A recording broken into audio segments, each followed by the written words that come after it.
नमस्कार दोस्तों, आप पढ़ रहे हैं कक्षा 12वीं एनसीईआरटी गणित, जिसमें आज आप पढ़ेंगे प्रश्नावली 4.6।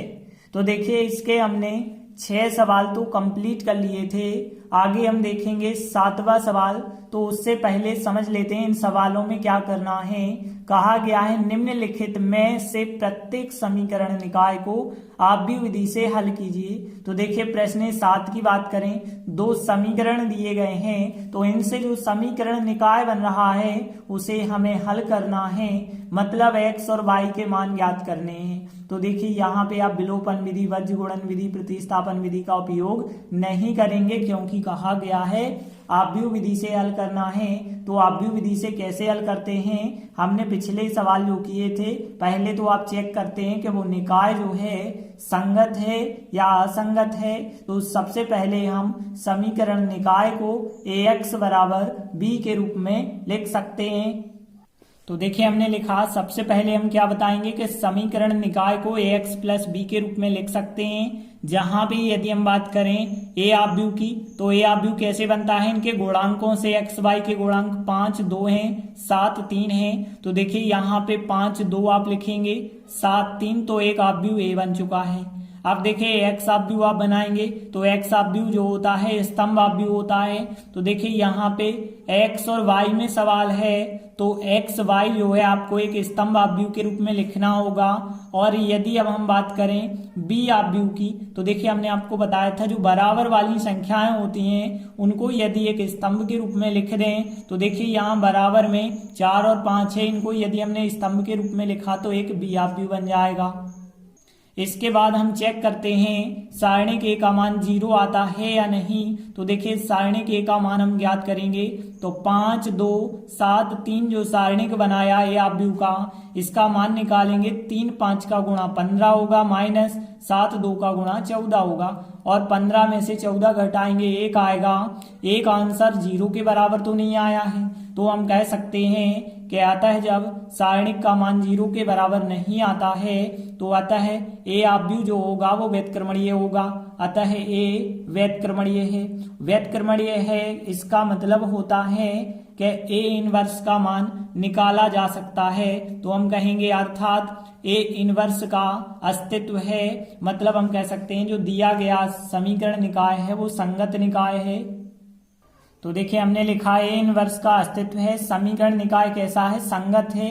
अब देखिए, संगत है इसका मतलब है कि यदि आप इनको हल करेंगे तो इनका एक हल निकलेगा, एक हल निकलेगा मतलब अद्वितीय हल होगा। तो देखिए, हमने लिखा है इसका एक अद्वितीय हल है, और अद्वितीय हल क्या होगा, तो देखिए यहाँ से ax बराबर b है। यदि आप देखेंगे तो x बराबर क्या हो जाएगा, a इस तरफ आएगा, तो यहाँ पे x बराबर हो जाएगा a इनवर्स b।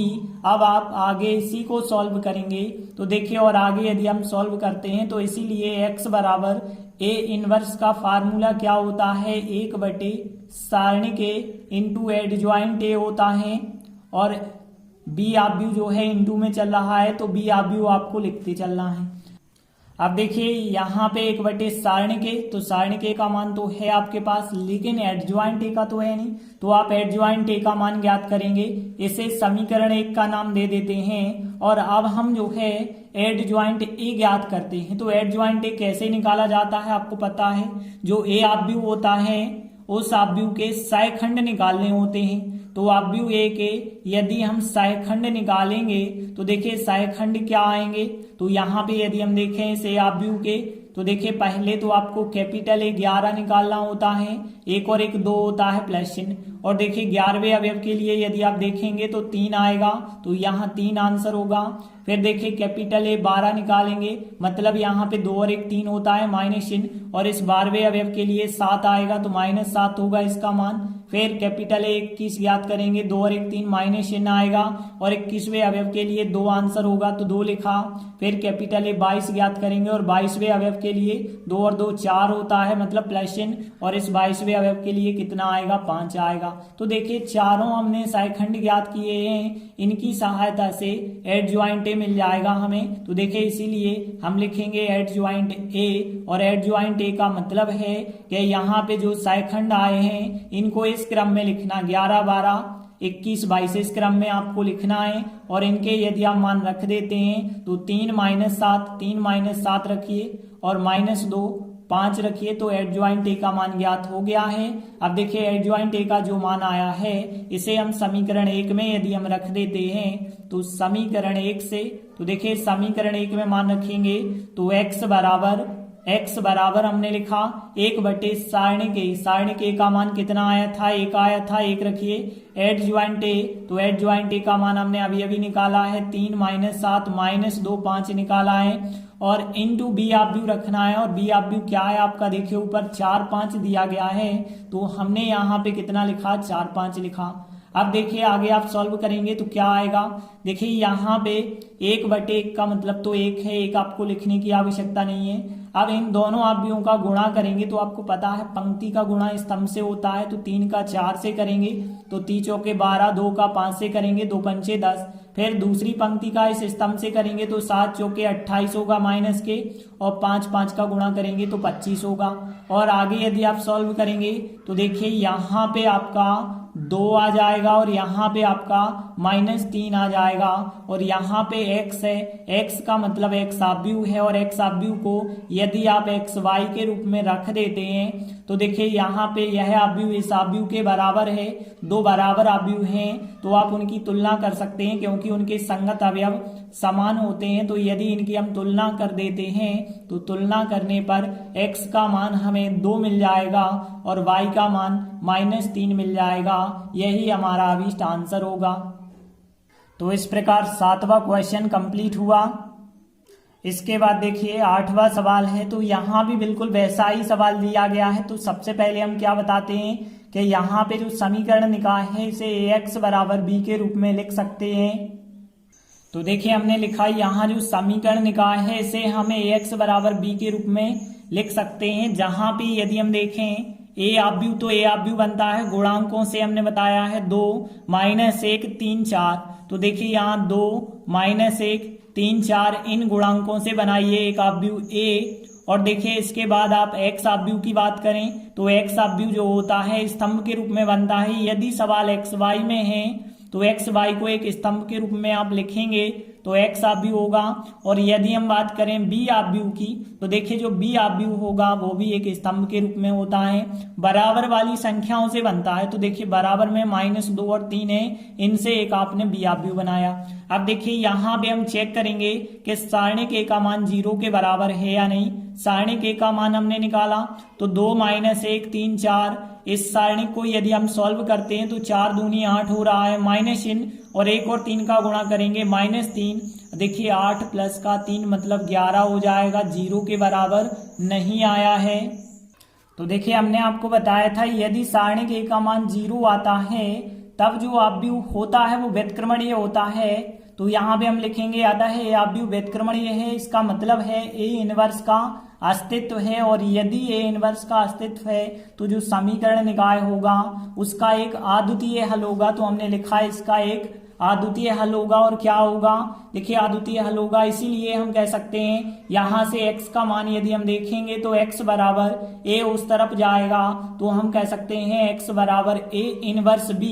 और देखिए a इनवर्स का यदि फार्मूला लगा दें 1/, सारणी के इंटू एडजॉइंट a, और b को हमने लिखा वैसे ही। तो यहाँ पे देखिए जो x बराबर 1/, सारणी के है, एडजॉइंट a इंटू b है। सारणी के का मान तो है आपके पास लेकिन एडजॉइंट ए का मान नहीं है, तो हमें एडजॉइंट ए का मान निकालना होगा। इसे हम समीकरण 1 का नाम दे देते हैं। अब देखिए हमें एडजॉइंट ए कैसे निकालते हैं, जो ए आव्यूह होगा उसके हमें सहखंड ज्ञात करने होंगे। तो हमने यहाँ पे लिखा कि आव्यूह जो ए था उसके हम सहखंड ज्ञात करेंगे। अब उन सहखंडों से ही तो एडजॉइंट ए बनता है। तो देखिए सहखंड में कैपिटल ए 11 आएगा तो प्लस चिन्ह आएगा क्योंकि 1 और 1 2 होता है। 11वें अवयव के लिए 4 उत्तर होगा। और यदि हम देखें कैपिटल ए 12 देखें तो माइनस चिन्ह होगा, 2 और 1 3 होता है, माइनस चिन्ह विषम में हो जाता है, पता है इतना आपको। अब देखिए यहाँ 12वें अवयव के लिए 3 होगा तो 12वें अवयव के लिए 3 लिखा। और इसके बाद यदि हम बात करें तो यहाँ -3 लिख सकते हैं। इसके बाद यदि हम बात करें कैपिटल ए 21 की बात करें तो 2 और 1 3 माइनस चिन्ह होगा। 21वें अवयव के लिए -1 आएगा तो -1 हमने लिखा, तो यहाँ माइनस माइनस प्लस का 1 हो जाएगा। कैपिटल ए 22 की बात करें 2 और 2 4 होगा, प्लस चिन्ह आएगा इस 22 के सापेक्ष देखेंगे तो 2 आ जाएगा। तो इस प्रकार से हमने चारों सहखंड ज्ञात कर लिए। अब यदि चारों सहखंड आ चुके हैं तो इनकी सहायता से अब आप एडज्वाइंट ए निकाल सकते हैं। तो इसलिए एडज्वाइंट ए का मान क्या होगा, देखिए यहाँ इन सहखंडों को इस क्रम में जमाना होगा। Capital A 11, capital A 12, capital A 21, capital A 22, इस क्रम में यदि आप जमाते हैं तो देखिए यहाँ पे 4 - 3, तो देखिए 4 फिर -3 फिर 1 और फिर 2, तो एडज्वाइंट ए का मान आ चुका है। एडज्वाइंट ए का मान अब हम समीकरण 1 में रख देंगे। तो हमने लिखा समीकरण 1 से, तो देखिए जब समीकरण 1 से हम लिखेंगे तो x बराबर 1/सारणी के का मान हमने निकाला था 11 आया था, तो हमने 11 लिखा और एडज्वाइंट ए का मान हमारे पास 4 1 -3 2 आया है, ये लिखा हमने।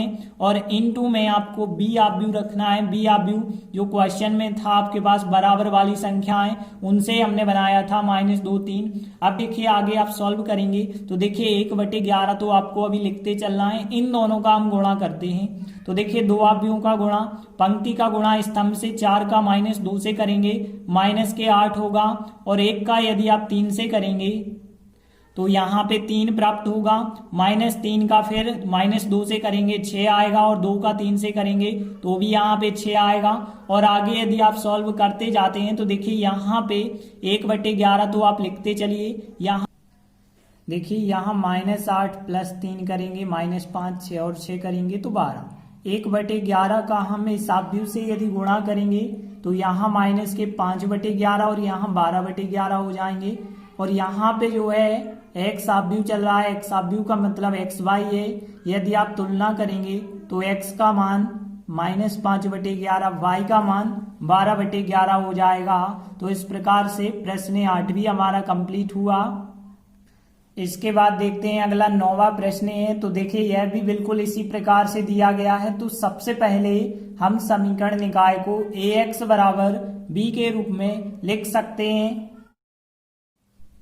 तो देखिए यहाँ जो समीकरण निकाय है उसे हम ax बराबर b के रूप में लिख सकते हैं, जहाँ a आव्यूह का मान क्या होगा, तो देखिए a आव्यूह बनता है गुणांकों से। तो देखिए 4 - 3 3 - 5, तो a आव्यूह बना। देखिए यदि हम बात करें x आव्यूह की तो सवाल x और y में है, इस वजह से x y को स्तंभ के रूप में लिखेंगे तो x आव्यूह बनेगा।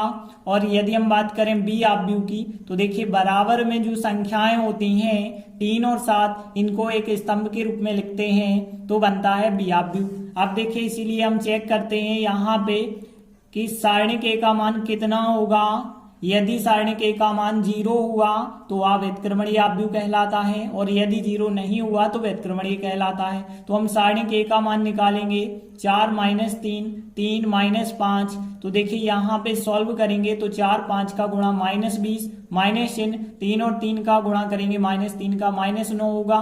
तो देखिए यहाँ पे माइनस के 20 है, प्लस के 9 है, मतलब -11 आया। और -11 0 के बराबर तो नहीं है। जब 0 के बराबर नहीं आया है सारणी, तो इसका मतलब है कि जो a आव्यूह है वो व्युत्क्रमणीय है, उसका इनवर्स निकाला जा सकता है। तो देखिए हमने लिखा आता है a आव्यूह व्युत्क्रमणीय है, अर्थात a इनवर्स को निकाला जा सकता है, मतलब उसका अस्तित्व है। यदि a इनवर्स का अस्तित्व होगा तो यहाँ पे जो समीकरण निकाय को हम ax बराबर b माने हैं, यहाँ पे अद्वितीय हल होगा इस समीकरण निकाय का। तो देखिए यहाँ पे a इनवर्स का अस्तित्व है, इसलिए हम कह सकते हैं कि यहाँ जो समीकरण निकाय होगा उसका एक अद्वितीय हल होगा। देखिए इसलिए हम क्या कर सकते हैं, ax बराबर b है। यहाँ पे यदि हम देखें तो x बराबर हम ऐसा लिख सकते हैं a इनवर्स b लिख सकते हैं। x बराबर a इनवर्स b यदि आप लिखते हैं तो देखिए a इनवर्स का फार्मूला फिर लगाएंगे तो a इनवर्स का फार्मूला 1/सारणी के इंटू एडज्वाइंट a होता है, और इंटू b आव्यूह वैसे ही आप लिखेंगे, और बराबर चल रहा है x। इसे यदि हम समीकरण 1 का नाम दे देते हैं तो देखिए सारणी के का मान तो आपके पास है -11, एडज्वाइंट a का तो मान है नहीं, तो एडज्वाइंट a तो आपको ज्ञात करना होगा। तो यहाँ पे जो आव्यूह दिया गया था इसके हमें सहखंड ज्ञात करने होंगे। तो देखिए हम a आव्यूह के सहखंड ज्ञात करेंगे। देखिए जे रहा आपका a आव्यूह, तो हम कैपिटल A 11 ज्ञात करेंगे, तो देखिए इसके लिए एक और एक 2 होता है प्लस चिन्ह। देखिए 11वें अवयव के लिए यदि आप देखेंगे तो यहाँ पे -5 मिलेगा, तो हमने यहाँ -5 लिखा, माइनस और प्लस का -5 हो जाएगा। कैपिटल A 12 यदि आप ज्ञात करते हैं तो देखिए यहाँ पे होता है 2 और 1 3, 2 और 1 3 मतलब माइनस चिन्ह। अब देखिए यहाँ पे 12वें अवयव के लिए इस -3 के लिए ए लाइन छोड़ेंगे, 3 बचा होगा, तो देखिए यहाँ -3 हो जाएगा। अब देखिए कैपिटल A 21 याद करेंगे तो देखिए 2 और 1 3 माइनस चिन्ह आएगा, और 21वें अवयव के लिए -3 आएगा, तो देखिए माइनस और माइनस प्लस का 3। कैपिटल A 22 याद करेंगे तो 2 और 2 4 होता है प्लस चिन्ह, और यहाँ 22वें अवयव के लिए 4 आएगा, तो यहाँ पे हमने 4 लिखा तो प्लस का 4 आंसर होगा। तो देखिए हमने चारों सेकंड ज्ञात कर लिए हैं, इसीलिए अब हम इनका एड ज्वाइंट निकाल सकते हैं। तो एड ज्वाइंट A बराबर, तो देखिए एड ज्वाइंट A कैसे आएगा, capital A 11, capital A 12, capital A 21, capital A 22, और इन सब के मान यदि आप रख देते हैं तो देखिए यहाँ पे -5 -3, तो -5 फिर -3 फिर 3 और फिर 4, तो यहाँ पे इस प्रकार से एडज्वाइंट A का मान आ चुका है। तो देखिए एडज्वाइंट A का मान यहाँ रख सकते हैं, सारणिक A का मान भी आपके पास, बी ऑब्यू भी है, सब ऑब्यू आपके पास हैं, तो समीकरण 1 से हम लिखेंगे। तो देखिए 1/-11 सारणिक A का मान, एडज्वाइंट A का मान और बी ऑब्यू का मान रखा। अब देखिए आगे आप सॉल्व करते चलिए। 1/-11 हमने लिखा, देखिए यहाँ पे हम इन दोनों ऑब्यूओं का गुणा करेंगे, तो पंक्ति का गुणा स्तंभ से करना होगा, -5 का 3 से करेंगे, माइनस का 15 प्लस 3 का 7 से करेंगे तो 21 आएगा। फिर दूसरी पंक्ति का करेंगे तो 3 का गुणा होगा -9, 4 7 का गुणा हो जाएगा 28। और आगे यदि आप सॉल्व करते जाएंगे तो देखिए 1/-11 हमने लिखा, यहाँ पे देखिए 21 धन के हैं, 15 ऋण के हैं, तो यहाँ पे 6 बच जाएंगे धन के, और यहाँ पे 28 धन के हैं, 9 ऋण के हैं, 28 में से 9 यदि आप घटा देंगे तो 19 बच जाएंगे। और देखिए आगे लिखा है 1/-11, इसका गुणा यदि आप इससे कर देंगे तो देखिए यहाँ पे बन जाएगा फिर माइनस का 6/11 बन जाएगा, माइनस चिन्ह हमेशा ऊपर लगाते हैं। और देखिए यदि 19 के साथ करेंगे तो माइनस के 19/11 बन जाएगा, तो इस प्रकार से बना होगा। और बराबर में x चल रहा है, x का मतलब है x ऑब्यू, और x ऑब्यू हमने जो ऊपर माना था वो xy माना था। अब देखिए यहाँ दो ऑब्यूओं के बीच बराबर का चिन्ह लगा है, मतलब दोनों ऑब्यू बराबर हैं, चाहे तो आप इनकी तुलना कर सकते हैं। तो हमने यहाँ पे लिखा तुलना करने पर इनके संगत अवयवों की तुलना होती है, क्योंकि दोनों ऑब्यू समान हैं। x की तुलना कितने के साथ हो पाएगी, -6/11 के साथ हो पाएगी, तथा y की तुलना जो होगी -19/11 से होगी। यही हमारा फिर आंसर हो जाएगा। तो इस प्रकार से 9वां सवाल कंप्लीट हुआ। इसके बाद देखिए 10वां सवाल, यहाँ भी हमें दो समीकरण इसी प्रकार के दिए गए हैं। तो सबसे पहला हम काम क्या करते हैं, दिए गए समीकरण निकाय को ax बराबर b के रूप में लिखते हैं। तो देखिए सबसे पहले हम क्या लिखते हैं कि दिए गए समीकरण निकाय को ax बराबर b के रूप में लिख सकते हैं। जहां पे यदि हम देखें तो a ऑब्यू क्या होगा, देखिए a ऑब्यू होता है गुणांकों से 5 2 3 2 होगा। तो यहाँ पे हमने लिखा 5 2 3 2, एक ऑब्यू a बन चुका है। इसके बाद आप x ऑब्यू बनाएंगे, तो देखिए x ऑब्यू कैसे बनता है, यदि आपका समीकरण xy में है तो xy को एक स्तंभ के रूप में लिखना होगा, तो x ऑब्यू बनेगा। और यदि हम बात करें b ऑब्यू की, तो देखिए b ऑब्यू बराबर की संख्याओं को स्तंभ के रूप में लिखने से बनता है।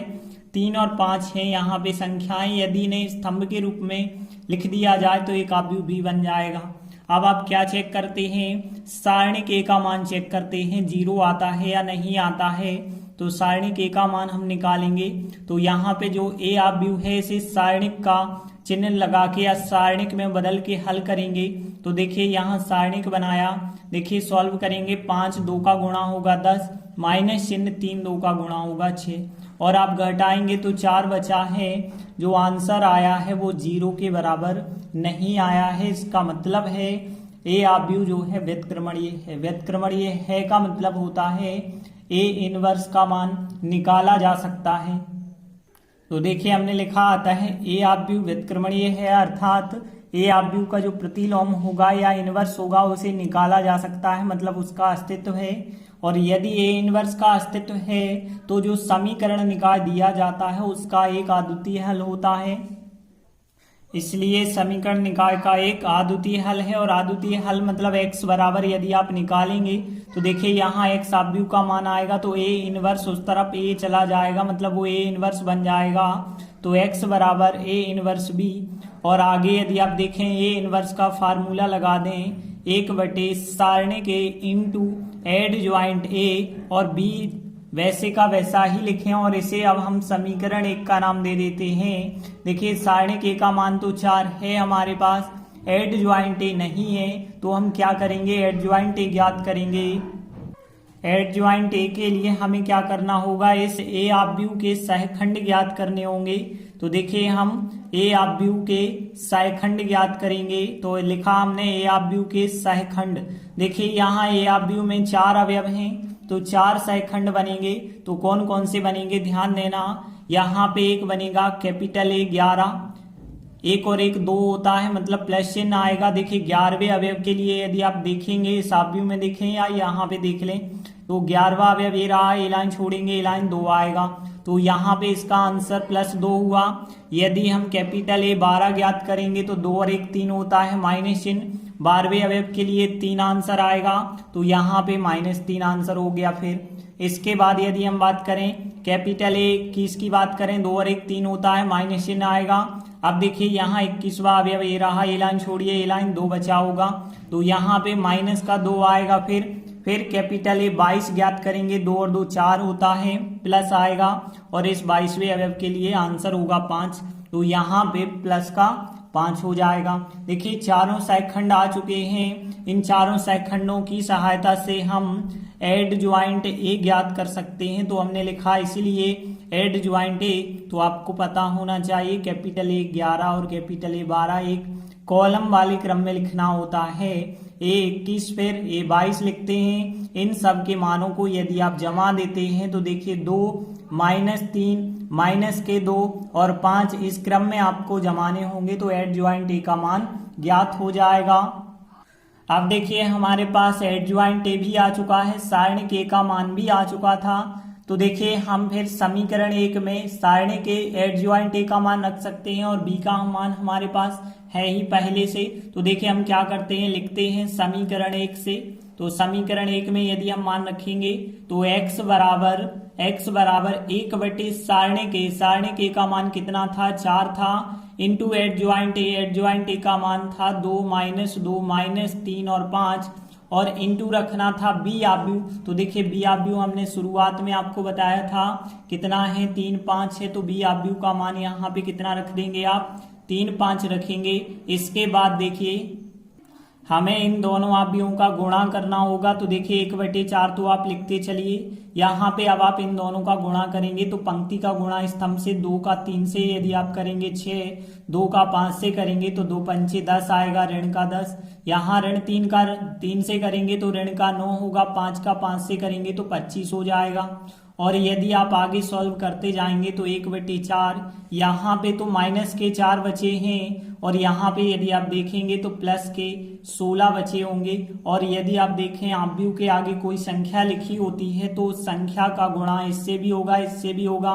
तो देखिए यदि आप 1/4 का -4 से करेंगे तो -1, 1/4 का 16 से करेंगे तो 4 से 16 कट जाएगी, तो 4 बार कटेगी, तो -1 4 हमें यहाँ प्राप्त हुआ। बराबर में चल रहा था x आव्यूह, और x आव्यूह का यदि आप मान रख देते हैं जो xy था, इसके बाद यदि आप तुलना करते हैं तो देखिए दोनों आव्यूह बराबर आ चुके हैं। इस वजह से हम दोनों आव्यूह की तुलना कर सकते हैं। तो हमने लिखा तुलना करने पर देखिए यदि हम तुलना करेंगे तो x का मान -1 हमें मिल जाएगा और y का मान +4 मिल जाएगा। यही हमारा आंसर होगा। इस प्रकार से 10वां प्रश्न भी कंप्लीट हुआ। तो इस प्रकार हमने 4 क्वेश्चन कंप्लीट किए, और आगे के वीडियो में आगे के सवाल करेंगे। तब तक के लिए धन्यवाद।